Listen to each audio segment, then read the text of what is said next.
Someone asks you for a favor. Your calendar is full, your energy is low, and every part of you knows you should say no. But instead, you hear yourself say yes. It happens so fast, you barely notice the shift. The tightening in your chest, the resentment you immediately push down, the quiet disappointment in yourself. And the guilt doesn't come from what you did. It comes from the fact that, for a moment, you thought about choosing yourself.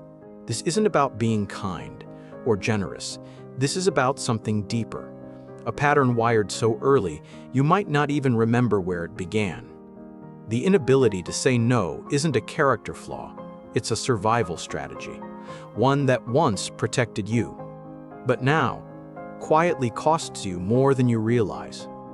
For many people who struggle to say no, the roots go back to childhood, not always in dramatic ways, but in subtle, repeated moments that shaped how they learned to earn love. Maybe approval was conditional. You learned that being good meant being helpful, agreeable, easy, conflict was avoided, emotions were suppressed, and your value became tied to how little trouble you caused.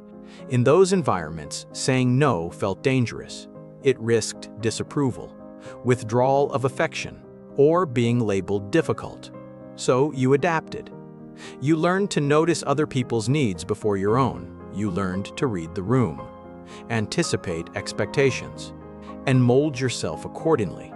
Over time, this creates what psychologists call anxious attachment patterns, a constant need for reassurance, a deep fear of abandonment, and the belief that your worth depends on keeping others comfortable.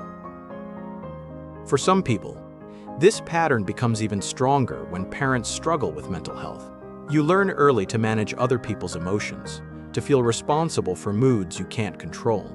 These weren't conscious choices, they were adaptations made by a child, trying to stay safe, trying to be loved, and over time, those adaptations become neural pathways. The brain wires itself around compliance, avoidance, people-pleasing. Because at one point, that's what survival required. Now, when you consider saying no, something remarkable happens in your brain. Your amygdala, the part responsible for detecting threats, activates as if you're in real danger. It doesn't distinguish between physical threats and social ones. To your brain, the risk of rejection can feel as threatening as physical harm. This triggers your fight-or-flight response. Stress hormones flood your system. Anxiety rises. Guilt appears, sometimes even panic, all from the idea of disappointing someone. For highly empathetic people, this response is even stronger. They don't just imagine how others might feel. They feel it in their own body. Then there's the reward system. When you say yes and avoid conflict, your brain releases dopamine, a brief sense of relief, a moment of safety. And that relief teaches your brain that saying yes worked. Even when it hurts you, your brain remembers the reward, not the long-term cost.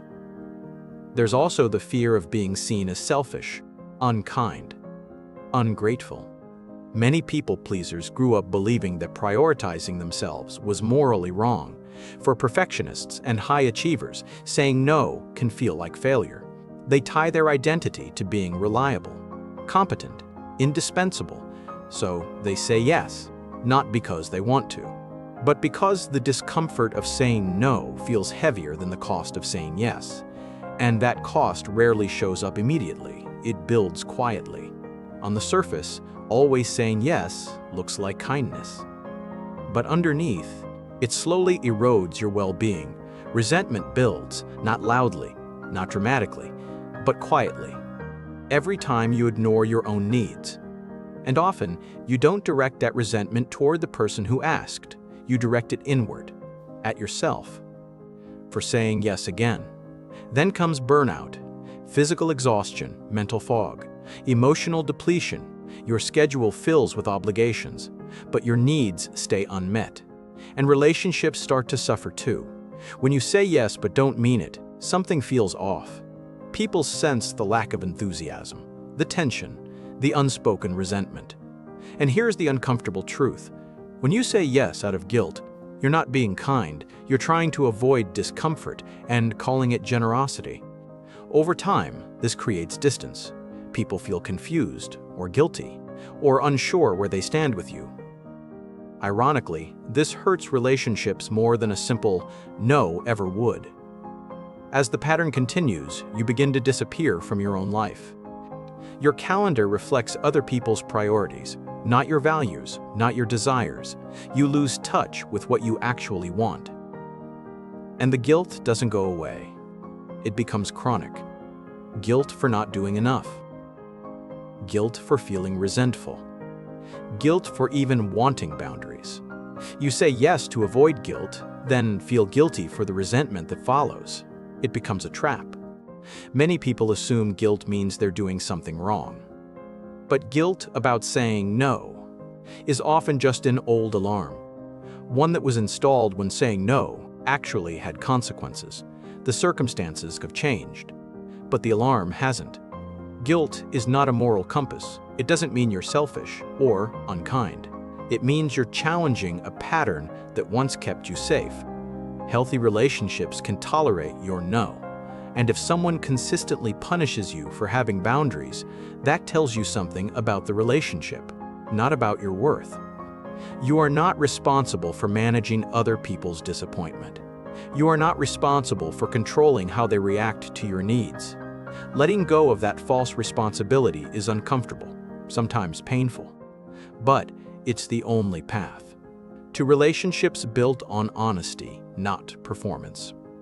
Understanding why you struggle to say no isn't about blaming yourself. It's about recognizing that these patterns served a purpose. They protected you, helped you belong, kept you safe. But what protected you as a child may be limiting you now. Breaking the habit of saying yes means retraining your nervous system, teaching your brain that saying no does not equal danger. This takes practice. You will feel the guilt, the anxiety, the fear, and you'll say no anyway, not because you care less about others, but because you're learning to care about yourself too. Saying no isn't conflict. It's the moment you stop performing and start relating. And the people who truly value you will respect your no. Because real relationships aren't built on endless yeses. They're built on honesty, on choice, on freedom. And if you enjoy understanding human behavior without judgment, subscribe. You're in the right place.